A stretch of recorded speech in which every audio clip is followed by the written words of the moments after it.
My name is Nick Gautier. I'm an entrepreneur and investor into forward-thinking educational businesses. And by my side, I have Simon. Simon, who has done 2 exits and is very much interested into higher learning and how those fit into organizational models. And my colleague over here, Diego, who runs the School of Tomorrow, a project-based school, or the future of school, the School of Tomorrow. Also, a little side note, he runs Ironmans and qualified for the Hawaiian Ironman, so big up to him. If you guys want to do a little bit of sport tomorrow, he's going to have a leisurely workout, which means swimming across the lagoon and a quick bike ride to Milan. Great. So I just probably going to dive into it straight away. Education. There's the old saying which says, if it ain't broke, don't fix it. And we are here, I guess, today in the educational space where you have 21st century students, you have 20th century teachers, and they're all using 19th century methods. How did we get there, Simon? Yeah, I think the history of education is kind of interesting because a lot of people, I mean, I was fascinated to learn that the modern school system at least started in Prussia. It's like late 18th century. And at that time, I think it fit the world really well because there was a lot of war and there was a deliberate attempt to homogenize society and make it more structured, more people have the same mental model of the world, the same ideals, the same values. And, you know, arguably it kind of worked. I mean, over those hundreds of years as that model went global, we have got to a level of peace that's far, you know, surpasses anything humanity's achieved in the past. So maybe, you know, maybe it kind of worked, but has it now, you know, achieved the same outcomes it needs to into the future? Is the needs of the world different compared to late 18th century? Like, you know, obviously yes. How's that tally up with yourself, Diego, with your own School of Tomorrow approach? Well, I would say one of the key questions that we asked ourselves and that I think we need to ask ourselves going forward with education is what problem do we want to solve and what's the actual purpose of a school? Because I think we've just all grown up going to school and we're used to going to school, and so the question is, do we even need a school going forward? And I would say one of the things that we've identified that has shifted most significantly is that back in the day, schools were absolutely necessary because they were kind of the source of knowledge. Like you had to go there because there was no other place where you could get that kind of information. Nowadays, we don't really see the schools or the teachers as the main or the primary source of knowledge, but rather we should transform that into kind of a learning environment. And there's one anecdote that I always remember from my dad. He was an immigrant to Switzerland from Italy, and he wanted to learn German. So he was writing down some of the words that he heard because he got access to the library on a Wednesday afternoon for half an hour, only once a week. And that was his only source to go and look up in a dictionary what that word actually meant. So that was the reality in the 50s. Nowadays, we're living in a completely different world. So therefore, we need to rethink the entire system. Seems like a big challenge. Definitely, definitely. Yeah, and when you look at like the unconventional models of school, we're obviously looking at the kind of the future of education and where it needs to go to, kind of exploring a bit like where we've come from, why we're in this. How do you see the future? How does the future look like of schooling? If we take into account the current structure, which is very much somebody stands up front, somebody talks to people, mostly smaller people. They learn, they listen, they learn by heart. How's that changing in your view, Diego?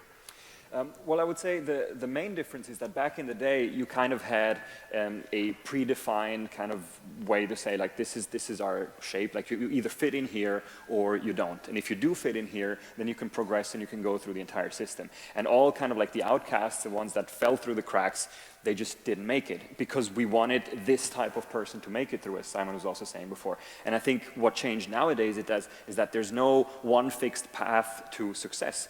And so I would say the key word here is really individualized, but individualized also in a personalized kind of way. So I feel like there should no longer be one school path, one way to go through education, because if you do that, your end product will effectively be people that think the same way, that act the same way. And if there's one thing that we've learned over the last 5, 10, 15 years with the rise of technology, with AI, with everything else, is that if we want to stay relevant as a human being, we have to specialize, we have to be different, we have to embark on paths that cannot be just substituted by any other machine that can think or act in a certain specific way. So that's, I think, the main change that we have to do. Yeah, I mean, to riff on that, I think what's really fascinating is that people are inherently unique, right, of course, and people are also molded by the environment they're in, right, nature and nurture. And I don't think there's enough conversation at the moment. I mean, we know that there's criticisms of the existing school system. A lot of knowledge that we learn is old. It's hard to keep things up to date, blah, blah, blah. But I think it goes beyond that because the very nature of the way that the education system, both in primary, high school, and university, is structured, is it has a few fundamental premises, and it all comes from these very old systems for a different era. And to take a couple of them that I think are particularly important, like one is there is an authority, and you learn from the authority, right? And so that has a lot of implications in the way that humans are shaped, right? It naturally encourages people to seek an answer from someone outside themselves. It takes away self-motivation for inquiry, for understanding what the direction is that you want to take. And I believe arguably then influences things like that we see in the world today, where people are now placed in an environment where careers don't last your whole life. You don't just, I mean, if you rewind back, people used to live where, my father was a blacksmith, right? So I will be a blacksmith. The level of social mobility was shockingly low. The need for a decision around what type of career to make, what to do, didn't really exist, right? So arguably the school system was fantastically appropriate for the time. Now we have kids growing up that all we know is that they're going to have 10 different careers. We don't really know what they even are going to be yet. They probably haven't been invented. And are we teaching the skills, these higher cognitive capabilities that allow evaluation, decision-making, self-understanding, navigating through these? Are we teaching those skills? And if your whole model is structured around there is an authority and go ask them for the answer, then what we're teaching people is that the way to answer this is to maybe look to your peers, look what society's doing, and what do we see in the world today, funnily enough, like an epidemic of these kind of things. Yeah. And consequently also, mental health crises and massive rates of dissatisfaction in work and an inability to navigate these things, because I don't think the people are at fault and I don't think society is at fault. I mean, it is what it is and it's going to be the way it is. I just don't think we're equipping people appropriately to be able to thrive in a modern environment because we're imprinting them and conditioning them in the wrong direction for a modern world. And if I may just add to that, you started by saying if it's not broken, you shouldn't fix it. But I don't know about you guys, but if you think, when I graduated from university, from college, I always thought, okay, once you graduate, you kind of know where you go and you have a certain type of knowledge that you can apply right away. And if there's one constant that I've seen, or the answer that I've gotten from everyone that I've asked after college going into like a real job was, I wasn't prepared for a real job, or I wasn't prepared for real life. And I feel like this is such a constant that maybe we should really ask ourselves, is it really not broken? Because I feel like it is, we just haven't realized it. It's like your car, your engine doesn't really work anymore, but the flashlight is not on yet, so you keep going because you think you're going to be fine, but you're not. So I think we're at that stage now. I mean, can I riff again? I was just chatting with someone recently, and you reflect on these things, you get a slightly different perspective on it. It just blows your mind all over again. Think about most people coming out of, let's say they have an extremely successful education trajectory. They go through all of high school, they go to a top tier university, they do amazingly well, they get a job at some top company. Maybe it's in anything, any white collar job. And often what they're then asked to do is extremely menial, pretty on top of that, yeah. Basic tasks which they hate. What does that say about the accumulation of all of this human achievement, prosperity, wealth, education, institution development, 15 years of training, and they essentially processing information around and shuffling some very menial jobs? That's the output of the system. It says something about how well it's preparing people for meaningful work. So where's it going from there? I mean, obviously we don't all be shuffling meaningless information around or photocopying or whatever it is that we used to do or still do in the future. Where is it going? I mean, I know you're trying to address, breaking down the whole system is pretty difficult, right? Well, one big fear that I feel people always address is like, well, AI is taking over the world, computers and robots will replace us, we're going to become irrelevant. Well, I think there's one important factor that we have to consider is that robots will replace the kind of tasks that we don't want to do, not the kind of tasks that we will always want to do ourselves. So it is practical, and I do think that a lot of jobs will not exist in the future that do exist today. I mean, some studies show that the more or less the number that they think is between 80 and 90% of jobs that our kids or our grandkids will haven't even been invented yet. That's kind of the prediction that they have. But so the inherent question that's at stake here is, where do we go from there, and what do we change in order to provide an environment that will be useful for the future? And I think that's that's not that easy. It's a philosophical question in some sense, and if I don't know, maybe we want to try and narrow that one down a little bit. But yeah, absolutely. So, I mean, the question, of course, is it's quite easy to say like what's broken, what's not, right, how do you fix exactly. it. Obviously, there is an element of the perception of people, certain myths that need to be broken down, right? You know, you look at alternative schooling, a lot of people think about a lot of different things, everything from hugging trees, which hugging trees is absolutely fantastic, down to more alternative learning mechanisms. But is there a step that we need to do before we could even get to a place where we can change, or are we there already? Well, I think there's a few themes of people that are experimenting in alternative education, which I think is awesome. Though I think, you know, I mean, it's great that we have people listening to these ideas. I think more awareness around the problems is important to motivate people to try and think about something new. Because this is so deeply entrenched in the habits of our life that most people aren't even contemplating, you know, should we do education differently? But there are people that are, and there's certainly one big theme, and I know, you know, your school is on this, and a bunch of others, but to me, this first paradigm that needs to be broken, and there's a bunch more, but if I'd pick two things, one is, you know, the authority has the answer, right? And that stems through a whole bunch of principles. Like that's almost an axiom of the modern education system, right? And the second one is, there is a sequence of knowledge that we need to take you from A to B, right? And it's obviously, these are all cliches now, we know it, but you know, we're taking a whole bunch of people, we're saying, you are at A, which of course they're not, you know? Like we're lucky if one person is actually at A, everyone else is over some spectrum, right? And you're all going to B, you know? Oh no, we'll give you choice. You know, you can choose between 6 different specialties, right? But like, you know, like that encompasses the diversity of humanity, right? And so those two paradigms have a whole bunch of ramifications when you think through it in terms of the psychology, the character development, the motivation, you know, all of these qualities which are necessary to thrive in modern life, in my opinion, and many others. And so there's a bunch of schools that are doing something different, and they're saying, well, maybe to flip that, if we instead had the priority for the whole structure of this school being driven around, we believe that the individual, you know, is capable. What they need is the ability to navigate to something that they find interesting, because if they have interest and motivation, they're probably going to get good at it, right? I guess this is one of the first premises, which I think is a helpful one. Obviously, people have a whole range of different abilities, but I think generally the way that our existing mental model, mostly informed by our education system, says that we kind of rank everything in a very linear way.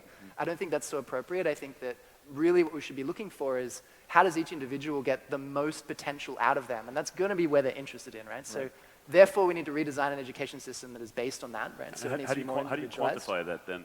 I think that's one of the big issues, right? Is where people are grown up over centuries, frankly, where you are ranked, you are quantified, etc. And a lot of these new educational models where you're saying, well, actually, no, we're not doing that anymore. What does it look like? Well, I think we should do that. I also think so. I mean, without getting too philosophical, I think we're always trying to answer the question of what does it take to become successful? And nobody addresses what does it become, or what do you need to become fulfilled in life. And I think that's often the big misconception. So we're all chasing after this kind of success because we kind of mistake it for fulfillment. And I think what we're ultimately after in life, and I think everybody agrees here, is, I mean, if you have success without fulfillment, it's useless. So I think what we're doing in schools, and even good schools by any means, they might prepare you to be successful by the terms that we have defined up until today, but they do not prepare you to be fulfilled. And so I see a lot of people that they make a lot of money, they create huge companies, they have an impact and all of that, but they're miserable. So this starts a lot of times during the years of schooling. And so when we embarked on this journey, which, you know, for me was completely new, I tried to ask the question from a different perspective. So not what do we need to change about the current school system, but kind of like if we could reinvent school, and we would reinvent the school in 2020, 2021, that's when we started thinking about that more concisely. How would we found that? How would a school founded today, started from scratch, look like? And so we removed all the stigmas that we had before, and we started analyzing why is it even like that? And just to give you one anecdote, I don't know if you guys know why we even have this 45-minute lecture. It's some of the things you touched on before. But this is also one of these relics from the Prussian time, because they realized 45 minutes is long enough to kind of inculcate an idea, but it's short enough that nobody will actually start to question.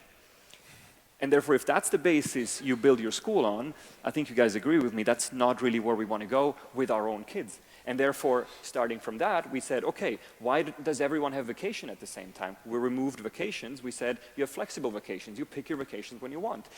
We have flexible hours. You can start early. If you're an early bird, you can start later. If not, we have individualized learning. We have mixed age classes. We have mentors, and we have people teaching kids who are coming from the industry. We have programmers, musicians, actors, everything. Because otherwise, you only have, and we're back at the authority, you have the one teacher that's supposed to be the know-it-all. He cannot cover all of the subjects we have, and you don't get an education the way it should be. And so throwing all of these things and lots of other things, we just went out there and we said, let's try if it works. And 3 years later, we can say it's been working amazingly already. Obviously, we don't have kind of like a set that we can say we've been doing this for 20 years, but I believe that this method works for now, and in 5 years it has to be revolutionized again because the world is changing. No. But we have to start somewhere. So. And just quickly, how do you, like, technology, AI, yes. How do you see that? Does this kind of help you feed into it? I think it doesn't work without it. That's why. And I don't know if you want to add to that. Yeah, I agree. I mean, if we pull out some of the principles that a lot of these alternative takes are doing, I think there's a lot of common themes. And one is to say, let's put more of the accountability onto the students, right? Instead of just telling them the answer, telling them what they have to do. Like some go as far as the Acton Academy, which is a school network that's growing really rapidly. Teachers don't give any answers. Everything they put back on the students. Research it yourself, figure it out. What do you want to do, right? Very interesting idea, right? But they're trying to put accountability on the students. 2, project-driven. Instead of a list of abstract bits of knowledge, we say, okay, let's do something. Let's create something that immediately pushes us into higher cognitive powers. We're doing some application, we're doing some analysis, we're doing some synthesis. And then being able to choose those projects yourself. Having some self-directed autonomy around it, which then, of course, ties in more of the natural motivation.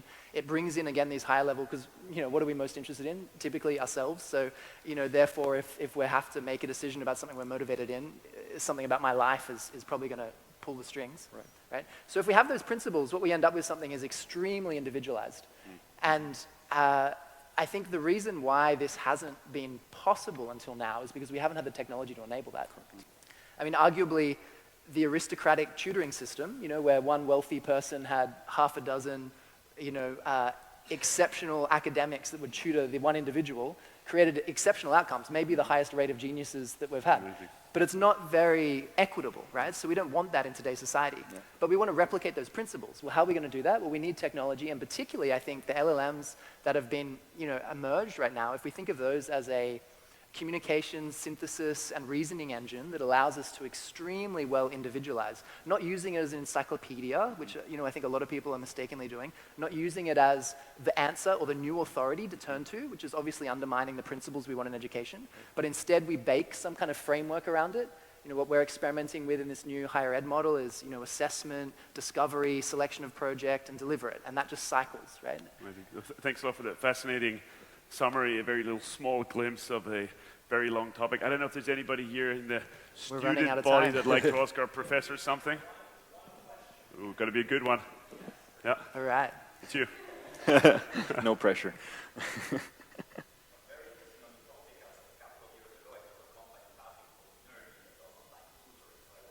Nodding violently when you were saying like tutoring and one-on-one tutoring is one of the proven ways to improve education. There has been a lot of just ideas on how to improve education which are totally disconnected from actual results. One of the things we know today is how to make money, which is gamification. Duolingo is a very successful money-making machine. No one is learning any languages out of Duolingo. I was hoping you were going to point that out. One interesting opportunity today is that with AI, there is the ability to give every student an individual tutor. Exactly. And that we know works. Yes. What else works? Because one of the problems with innovation in education is that we have a lot of ideas, and if we are in this room, we are all strong individualists, and we love like how unique we are and how special we are, etc. But you need to create an education system for the entire world, no? What else works other than tutoring? Well, if I may add to that, which, by the way, I think is fascinatingly interesting, this topic, and we probably need another hour for this, but I'm going to try to keep it to a minute. I think Gabriel's he's going to give it to us. Sorry, Gabriel. So yes, exactly. So that was exactly the problem that we had with our school, because we had the possibility for tutoring, but we didn't have the material for that. So when AI comes in, AI can effectively replace the tedious task of teachers without putting teachers out of a job. Quite the opposite. The majority of teachers, they wanted to leave their jobs because of this repetitiveness. And now they have the amazing possibility that AI takes over the repetitiveness much better than anyone else could, because they create customized material. And finally, the teacher can be there as a person to really be there for all of these personalized knowledge that we want to acquire, whether it is, public speaking or learning about how to solve a problem, or, all of the things that we don't learn in a regular school system right now. So therefore, I think it's a basis that we need to build on in order to create a system that will work worldwide. And I think it really does, and it will make the playing field much more even for everyone. Tutoring, mentoring. Can I give my sentence answer? One sentence. I won't get carried away. Too much passion on this topic. Right. Way too much. I'm not sure we need a lot more. I think we just need to appreciate the fact that tutoring is the answer. We just need to scale it, right? And it's only just now that we've had the technology to be able to scale tutoring. And so now I think where we also need to push some innovation is new institutional structures and new facilitation models that allow us to take that one-on-one experience and actually create then the social environment, the assessment environment, all these sorts of things which become secondary to this one-on-one tutoring environment. And we have that, and we can say so much more, but scaling that model up into a big institution that still has all of the good bits of the existing models, scalability, global, status, recognition, all the things that we need to be able to move through life and get the signaling that you also need from education, the socialization, etc. But at the heart of it is this one-on-one tutoring, individualized concept, putting the accountability on the individual, so on. And I think we can now do that, but only very recently. Right. But half a sentence, our mindset needs to change, because if the mindset doesn't change, then we're not ready to change the structure. Then we can't embrace these new paradigms and these new principles that we need to build it on. Correct. Fantastic. Thank you so much, guys, for this very long discussion. Thank you. Thank you, guys. Sorry, Gabriel.